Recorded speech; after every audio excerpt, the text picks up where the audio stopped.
their season is not getting off well. Indiana's didn't expect them to win, but and it's getting tired of talking about it at this point. But the offense was so I don't even know what word to use for it.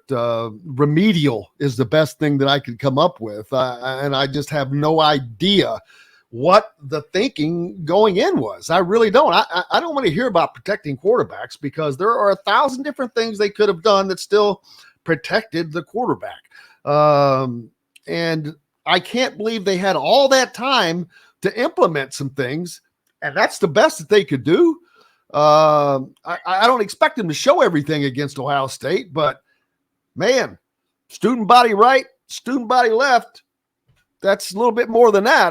The option, they ran that little option, which was cute. But I'm really, it's not a good start, in my opinion, offensively for Indiana, because it kind of is a carryover of what we saw last year, a lack of ingenuity and imagination. Yeah, I guess what I'd say is this. It's year 7 or year 8. I'm not sure which one it is for Tom Allen. 7. Okay. And I know you played Ohio State, but you rank last in the country in total offense. Not acceptable. You got to have a niche. You're going to be either a team that, plays hurry up, or you're going to be a team that plays air raid, or you're going to be a team that has a wildcat quarterback, or you have to have an identity of what you're going to be. And I agree with you. There's no way to tell what the identity is in this game that they've played the last couple of years of, we're not going to say who the quarterback is. It's meaningless. You walk away from that game saying you don't have a quarterback. Nobody's the quarterback yet. And the other thing that I look at is there were so many quarterbacks available in the transfer portal after last season. You got to go out there and get a guy who's proven that he can play quarterback and include him in the mix because you don't have one. And, you only you're supposed to lose by 30, you lose by 20 until Indiana moves past that mindset that a 20-point loss is okay. They're never going to get better. And that's the way it has to be. That's what I think. I agree. I really do. The biggest thing is, and Tom Allen's a great guy, great defensive mind. He has no offensive identity because he is not an offensive person. That has not been his shtick. His deal is defense, but That's not allowable either. You have to develop that somewhere along the way, and it hasn't. It has changed between whomever the offensive coordinator has been.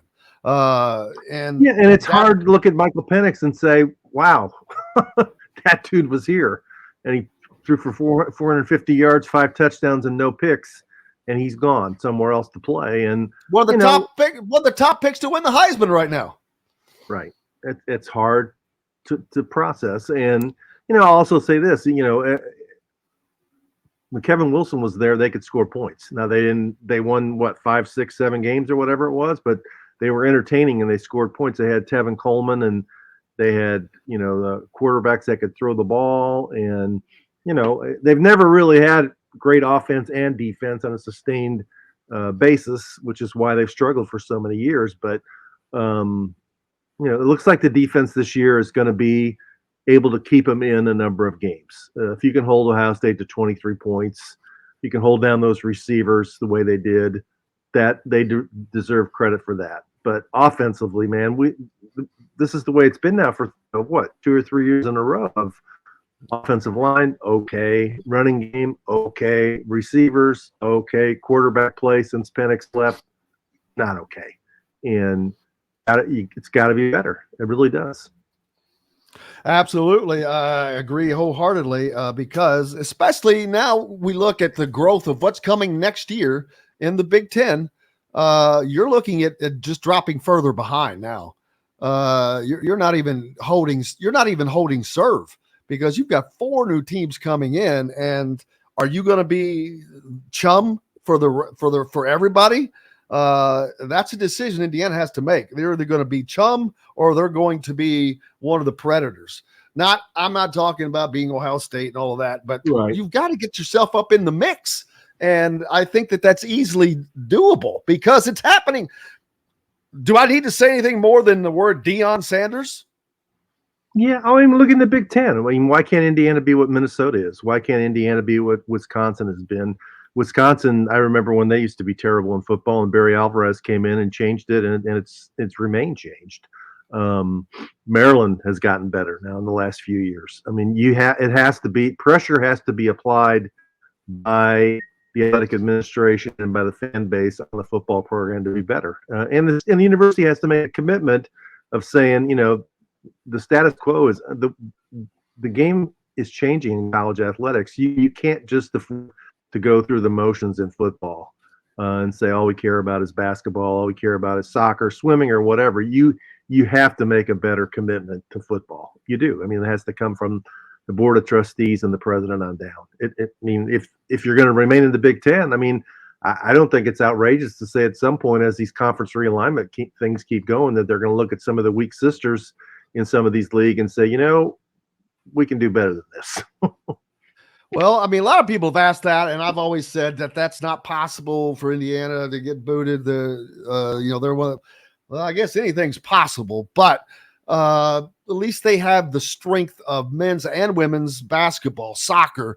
So they have some other big time things, but football is the engine that drives the train.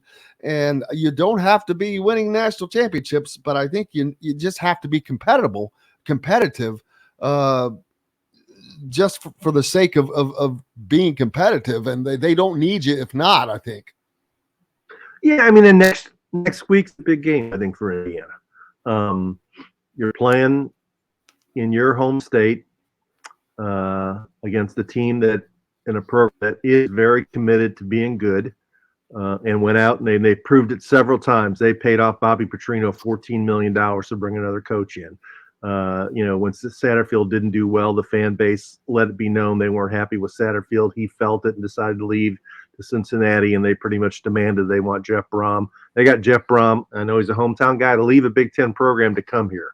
The will and the interest in having a good football program is here at Louisville. It is.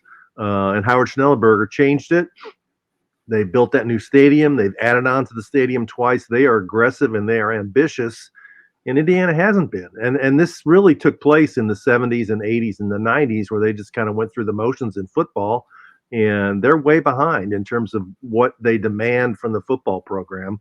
And until it changes, until fans demand that it changes, and until the administration demand that changes, it's going to remain the way it is. And that's what I think. And the reason Louisville is important next week is you're playing against a first-year coach who's rebuilding his program, and he was even better than Indiana was in the transfer portal and brought a bunch of guys in there, and they're going to come up there with, Brom and Mark Hagan talked to us the other day, former IU player, former IU assistant coach. Those dudes are going to be recruiting players out of Indiana to come play at Louisville instead of playing in Indiana. So you have to match their intensity. Yeah, and it's another problem. Indiana has not been able to get the leading players out of their own state. Right. And they have to bring in the transfers, which is fine in this day and age. It doesn't really matter where you get them from, but it just says something about the program, because if you're not getting the players within your state, that means the interest is waning. That means you don't have the fan base, which is obvious. Indiana does not. Last week was hot, but again, you see, boom, the walkouts at halftime of a 10-3 game against the number 3 team in the country. So it's just that's, as Don Fisher said, it's a IU football tradition, and that's a sad tradition because it's not going to change. And they sent out the recent poll or survey for the stadium. The one thing they should have put on there is winning. Winning will change everything. Winning right. cures winning all. An entertaining product. Yeah. I mean, fans need a return on their investment. A lot of people drive an hour, 2 hours, or whatever to come down there, and they want to be rewarded by watching people win, watching their team win. And they need to win impressively this week. They need to win impressively to get people excited, and then they need to get a crowd turnout and play well against Louisville. And then you got Akron. Louisville's might be the most important game on Indiana's schedule. Oh, I've said it all season. If they can win that game, they can get. They can win that game. They get to 3-1, and then they only have to win 3 conference games to get bowl eligible. But even that's part of the thinking, though. In Indiana, the thinking always is just get bowl eligible. It's like, yes, if you need to set your sights higher than that.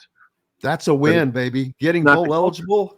That's a win. Getting bowl eligible. Yeah. Oh yeah. But I've long said this season, the Louisville game, linchpin. You don't win that game, it's over for Indiana as far as any bowl hopes, in my opinion. Just like Purdue has a linchpin game coming up. There are just linchpin games that if you don't win those, you're not going to win the Big Ten, especially when you have Indiana still has Penn State and Michigan coming up on the schedule, as well as a few others that are going to be tough. So, and they don't get Northwestern this year, when Northwestern could be the team you want to play.